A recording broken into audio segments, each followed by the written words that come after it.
the blur.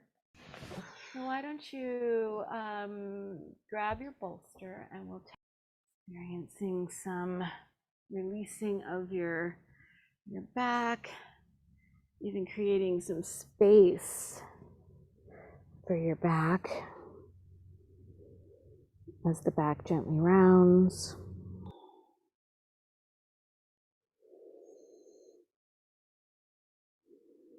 And again, you can just let your breathing rhythm become soft. You might notice, due to the kind of closing or compression in the front of the body, that there's a more of a sense of an emptying out of the bottom of the lungs. So you can encourage that.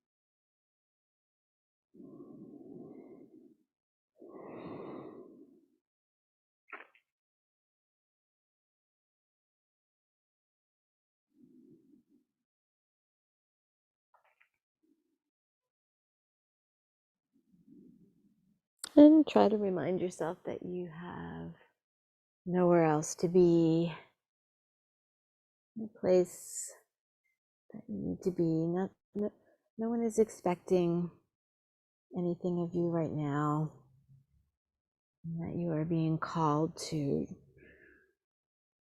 this introversion time.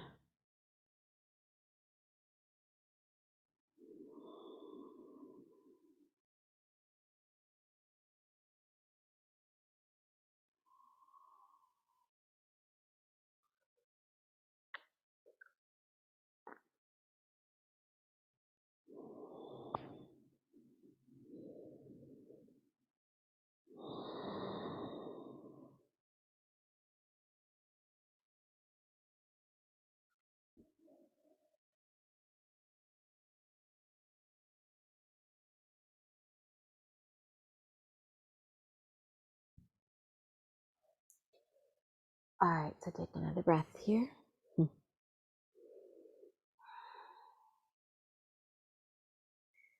And you can start to bring yourself up, to rise up.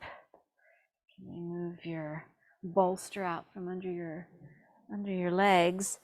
You can either sit, you can actually sit on your heels, and let's just, or you can sit on the bolster for that matter.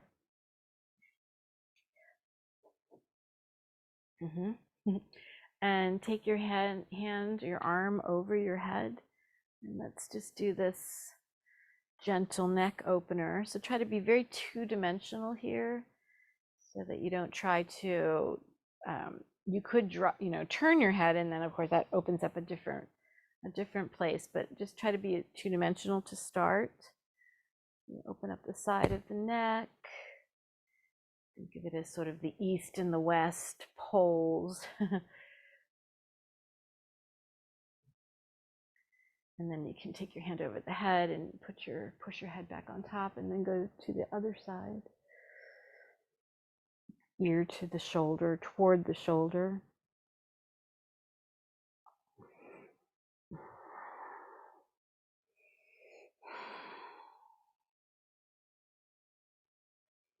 Just breathe. Sometimes it's the seemingly simple things that create the most impact in our sense of well-being, I find, of late.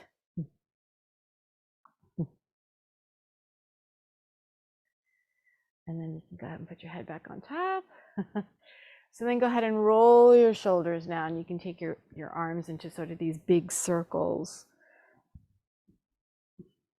Elbows, kind of drawing circles with the elbows as you take your arms back.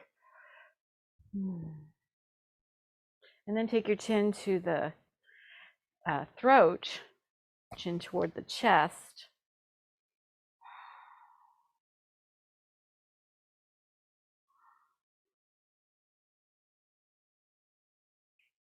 So as you're sitting here, we can do some multitasking, which is always fun. So as you're still bringing the chin to the chest, see if you can engage your mula bandha. So this is your pelvic floor, pulling those muscles up in toward the body. So it's like you're kind of shrink wrapping the base of the musculature of the body. Think of the pelvic floor as being the bottom of the container of your abdominal corset. You know, there's also a bottom to the abdomen, and it's called the pelvic floor. So see if you can pull it up, squeezing them. You can squeeze your glutes, especially if you don't have any sensory experience when you try to pull the pelvic floor up. You don't really feel anything. You don't notice it. Sometimes in the beginning, you don't notice it. So see if you can squeeze your glutes too.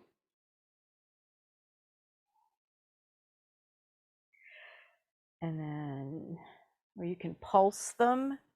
Something else to do if you're trying to gain sort of a, what does my mula bandha feel like? What does my pelvic floor feel like when I'm squeezing? So pulsing, you know, like I'm doing with my hands, and pulsing those muscles at the base of your body as you're feeling them. It's kind of like the muscles that you would use to cut off the flow of urine,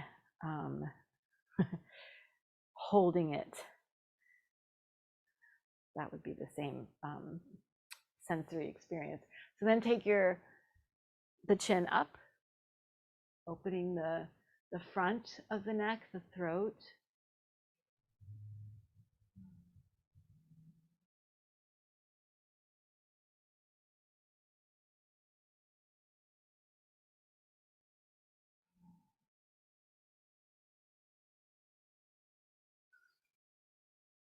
All right, then you can take your chin down. So now let's engage in the goddess stretch. So you can tell Beth we did the princess pose, right? When you see her. Walking the knees up onto the bolster, curling the toes under, right behind you. The goddess.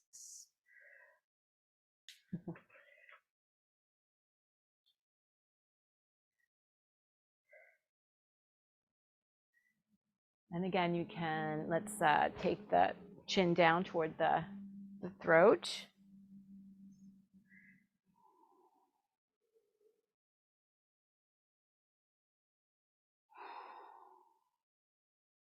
And then back up, chin up in the air.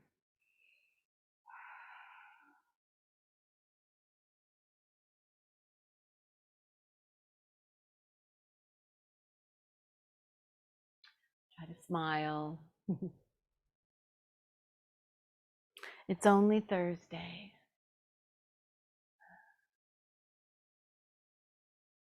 September 1st.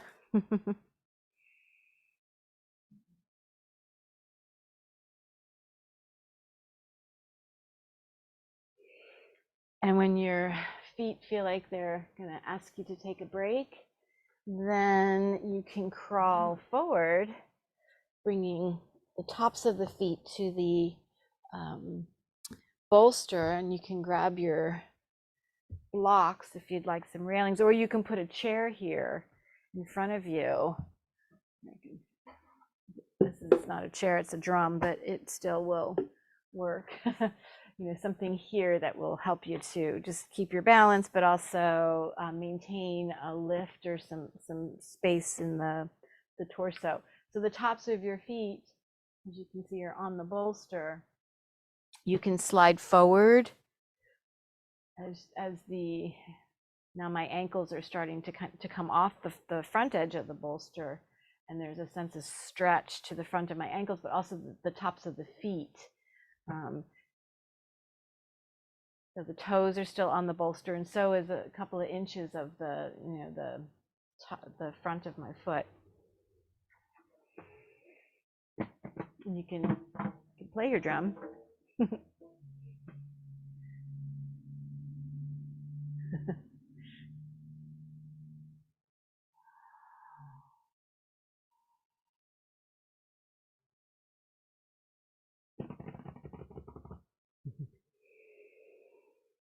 Oh yeah, so we were supposed to be multitasking here. So you could take your chin down to the throat.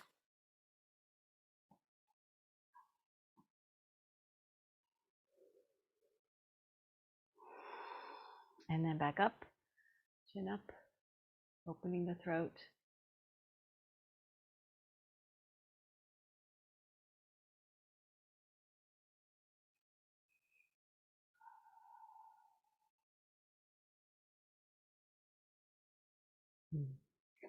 Okay, so probably the feet are starting to talk to you. I mean, it's a tough one for many of us. So you can come back. And then let's bring the body into a child's pose. So you have your bolster there, hopefully. So let's do, first of all, we'll start off with a wide child's pose. And if you like, you could also put your sandbag over your back. It's been a while, I guess, since I've used mine because it had all kinds of dog fur on it. So you can take that to the back, and you're going to hunker down over the bolster for child's pose, turning your head to rest on one side or the other. You can slip your fingertips under the bolster, between the mat and the bolster, letting the elbows slide out to the sides.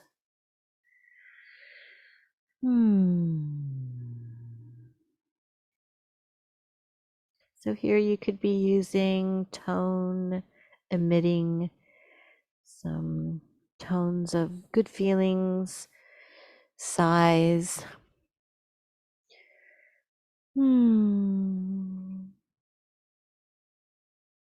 So I recently heard this, someone said that a sigh is an exhalation with a story to tell.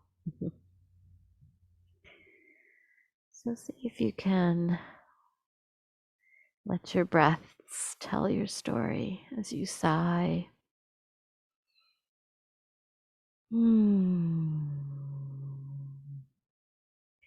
Sigh on the exhalation, sighing with good feelings.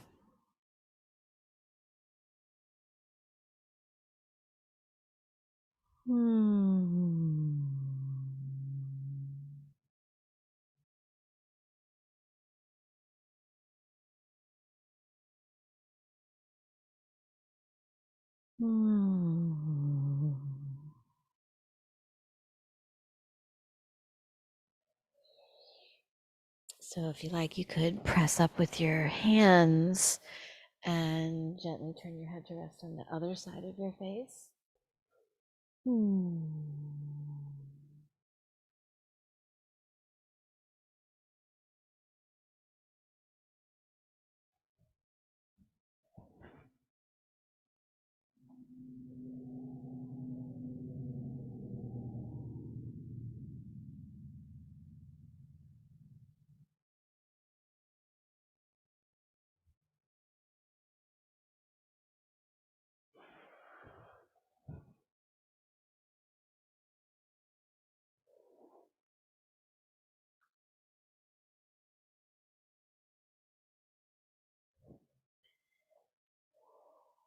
So then you can take your last breath here,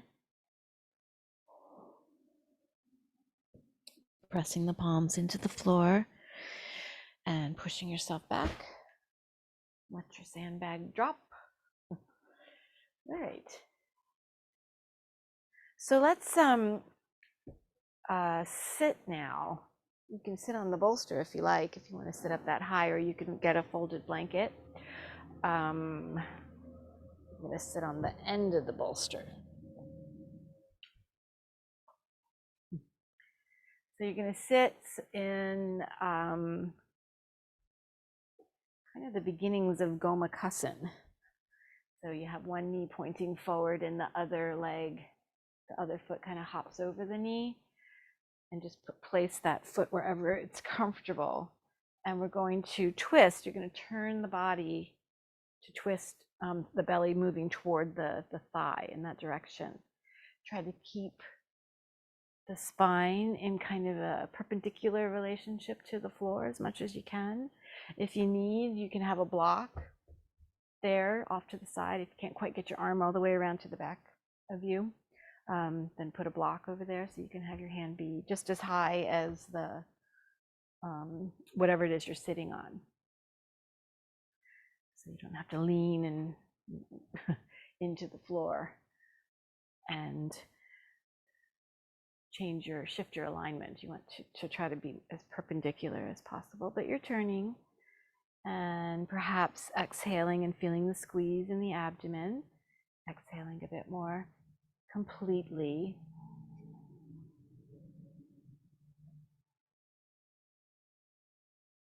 Perhaps being able to revolve into the twist a bit more fully.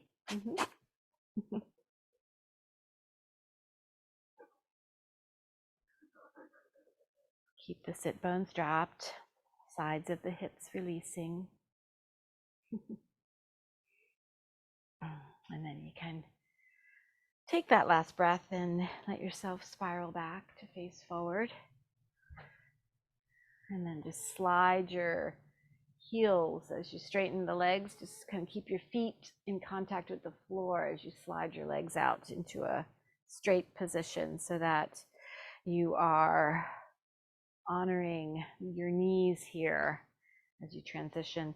So then the other leg now you can take into the bottom position and then hop the other foot over. So now you're going to twist to the other side. So take your block around to the other side as you need. And we're going to rotate.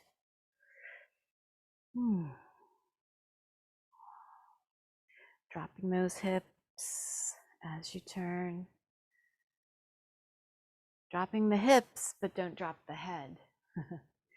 Keep your head on top in an alert, upright, on top of the body postural position. Exhaling. Perhaps on the exhalation, allowing for a deeper rotation into the twist.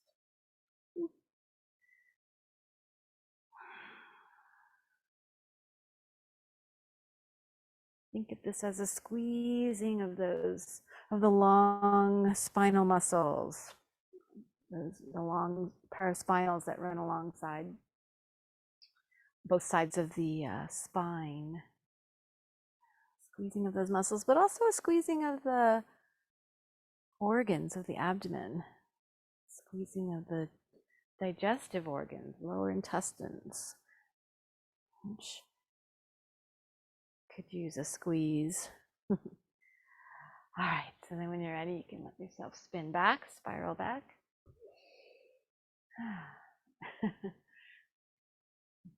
All right, so now let's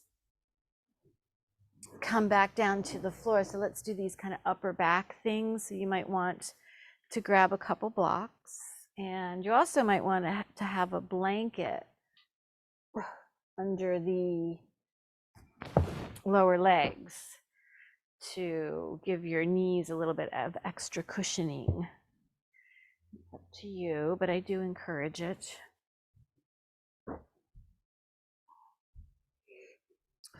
Have your blocks close by. So we'll start off with the arms on the floor.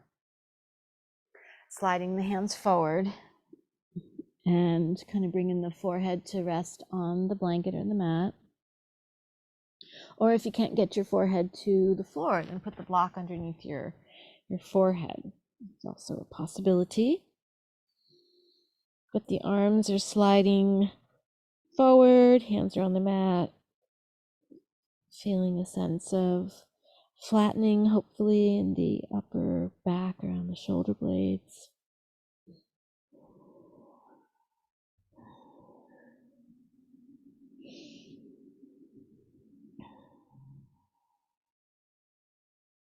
So maybe you feel that the body is actually moving in two directions. So from, they say, about the waist down to the tailbone is being pulled away towards the floor maybe, and then from, say, the waist and out toward the, with the arms included in that, you know, you're pulling in the opposite direction.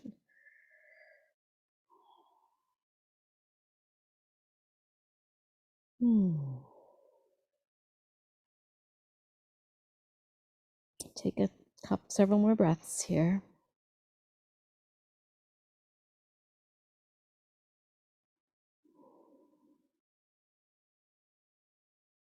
Just easy, quiet breaths. Softly breathing.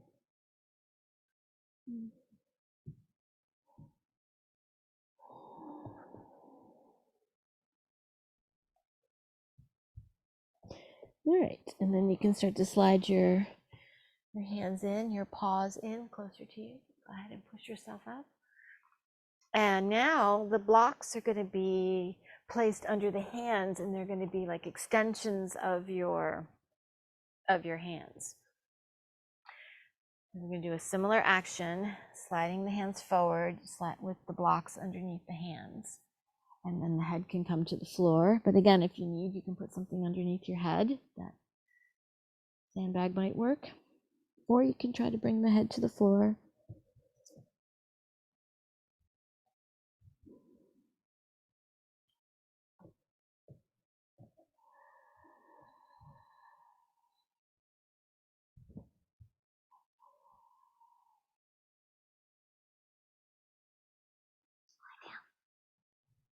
Lie down.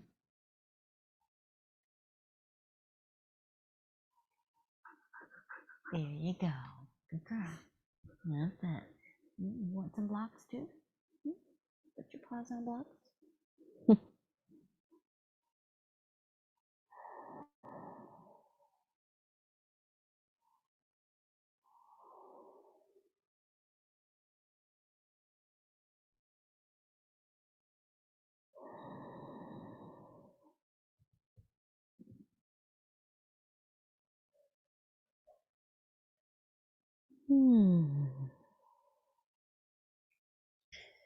All right, so you can start to scooch your blocks in closer to you, slide the blocks in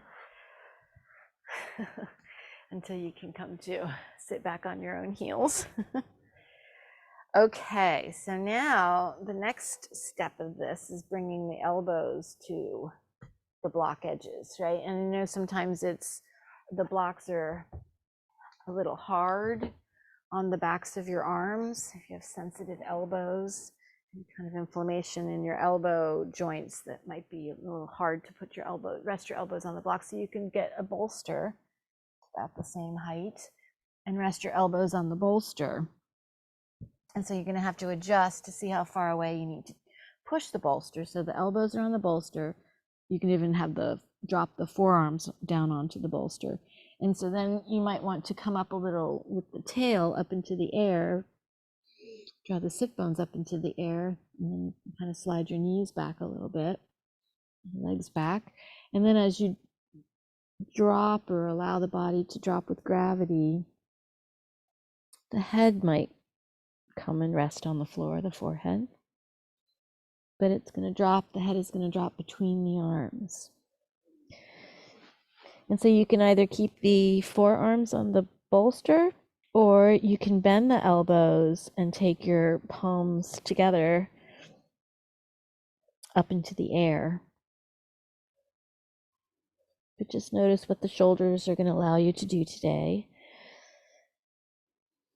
And you can kind of encourage them, gentle encouragement, to bring the arms back down, then rest, and then you might be able to take them back up.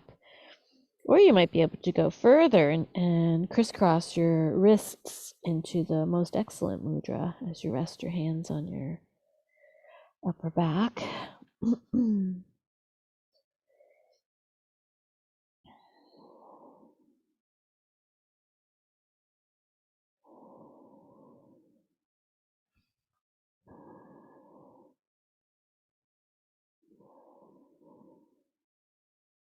All right, then try to move in reverse with your hands. Bring the palms back together and straighten the elbows out so the forearms come back down onto the bolster.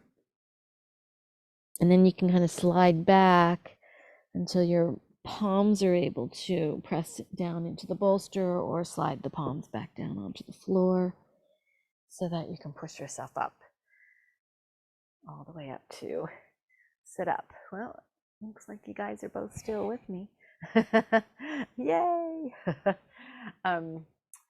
Okay, so then let's do a little through the whole, not through the whole stretch, a little threading of the needle. So you can come onto all fours. And we'll start off with the arm threading through the eye of your needle. Take your shoulder to the floor, head to the floor.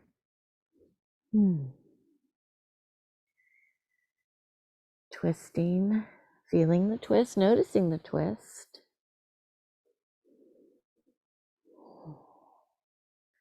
Noticing the way the breath feels now.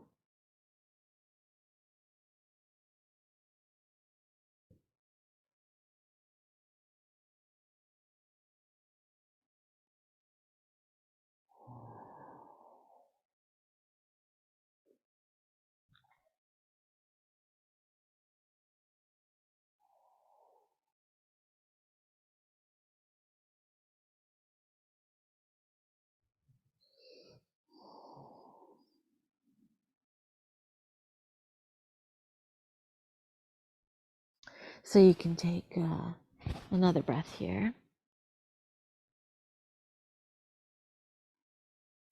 And go ahead and slide your palm in closer to your face, and then press up, back up onto all fours.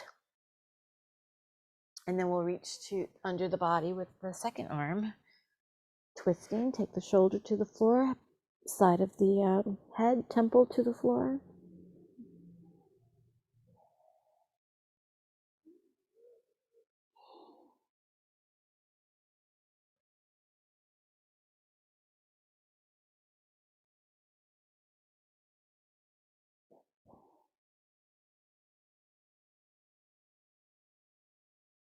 Stay with the breath.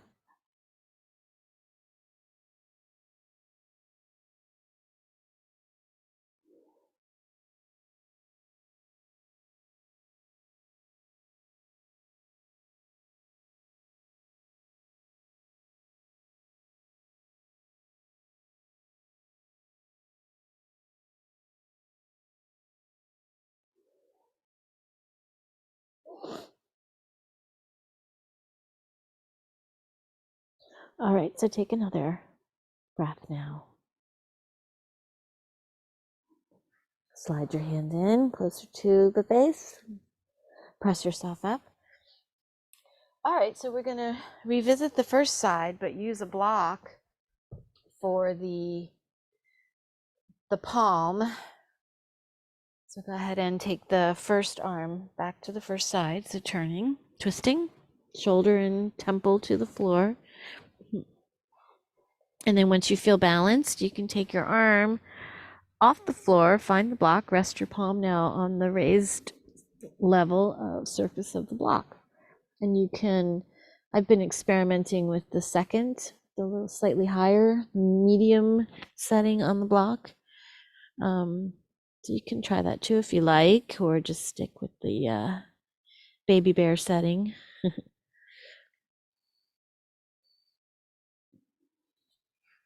So it's giving you more space to kind of turn the body within.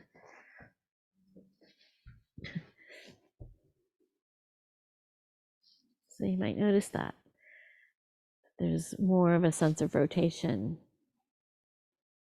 or maybe a lot more area of the body is able to turn into the twist.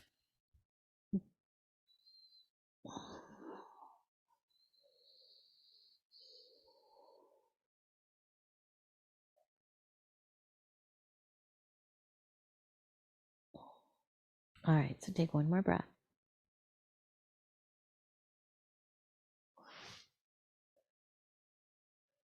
And slide your hand down off your block.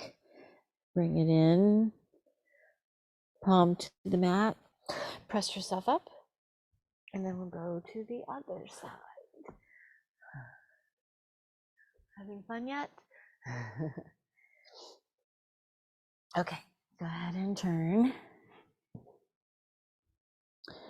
Shoulder and temple to the floor. Then rest the hand on the block as you twist.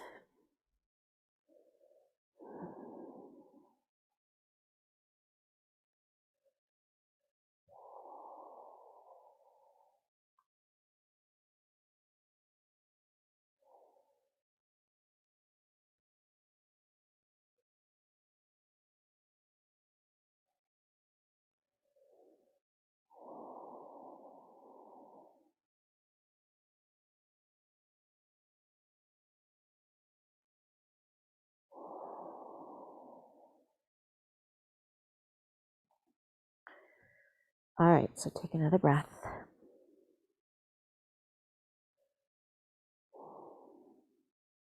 And bring your hand back down onto the floor, slide it in until it's right in front of your face, and then press yourself up.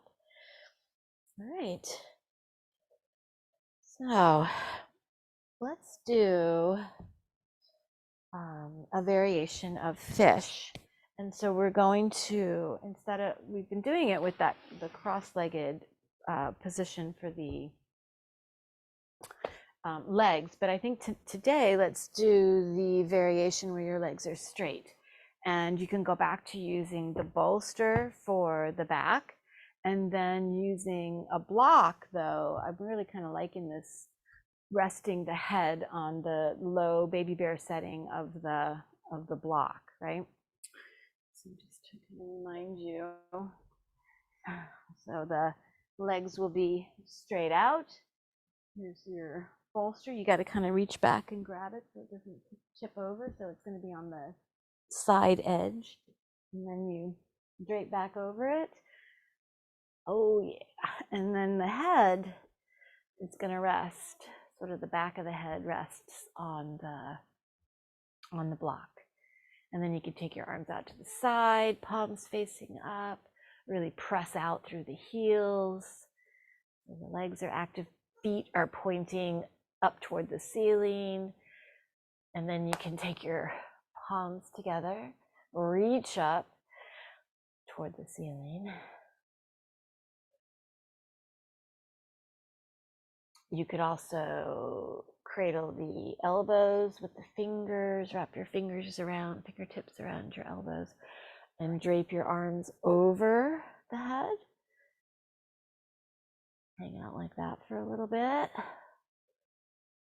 Or you could also straighten the arms overhead with the palms together. So any of these, or all three, you can move between them, have kind of a flow between the different various arm possibilities. You could even wrap your arms, embrace yourself in that Steve Martin hug, Wild and Crazy Guys hug.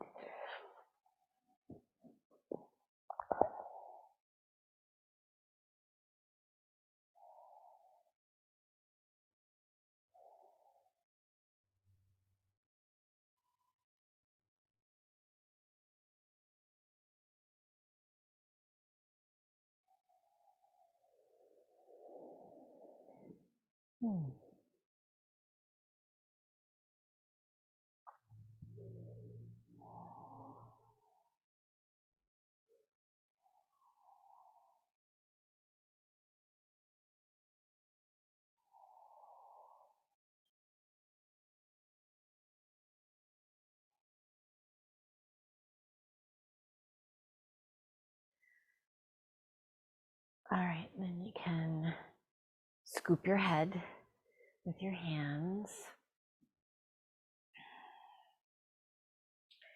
and lift your head up with your hands until that you can see your feet, and then take your hands to the floor to push yourself up the rest of the way.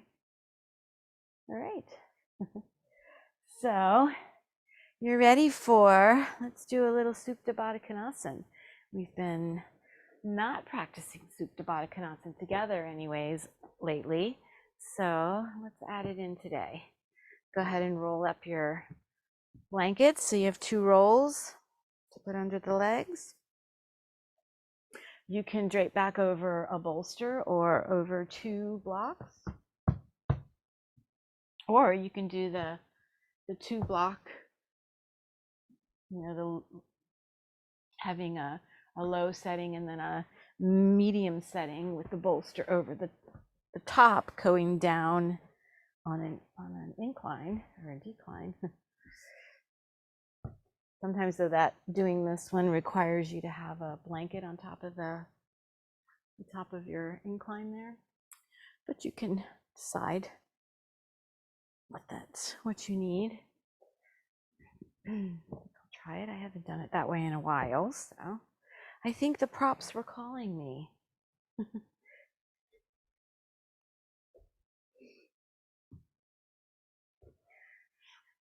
So when you're putting yourself in place, remember to kind of hoist yourself up so that you can encourage your pelvis to anteriorly tilt. This means the face of your pelvis tilting forward. Tail moves back, and then you can drape yourself back.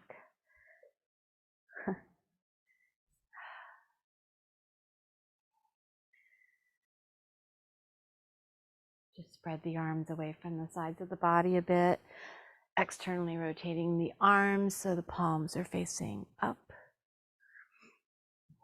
Chin down toward the throat. Eyelids are closing.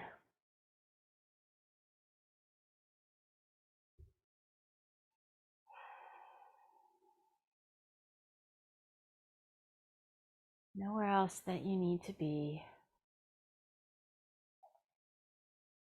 No body that you need to be.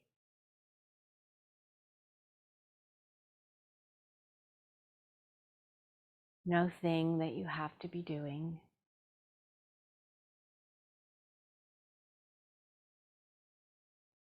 Just be.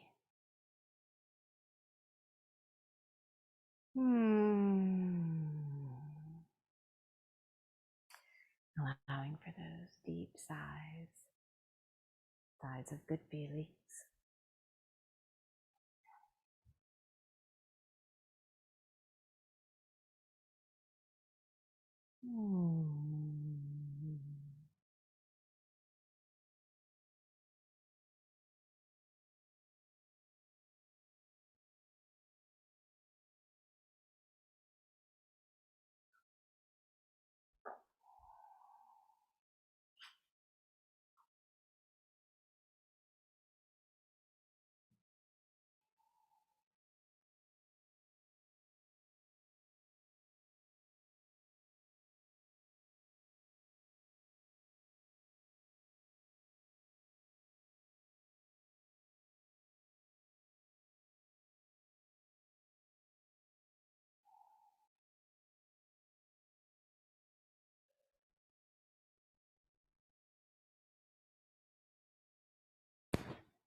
All right, so you can slowly start bringing yourself back now. You can interlace your hands over the body, invert the palms so that they're facing up toward the ceiling, and take your arms overhead. Take a breath or two. And then release your arms. Take your hands to the outer thighs and push your legs together. Slide your heels. Keep your heels, your feet in contact with the floor as you slide your heels away. And then take your palms to the floor. Push yourself up so you can come to sit all the way up. And then decide how you'd like to end your practice this morning. You wish to bring yourself to the wall with the bolster underneath your hips for Viparita Karani, or if you'd like to stay in Baddha Konasana, you can do that as well, or a Stonehenge or Shavasana, but some kind of a restorative relaxation pose. And then I will guide you through a nidra, guided systematic relaxation practice once you're there.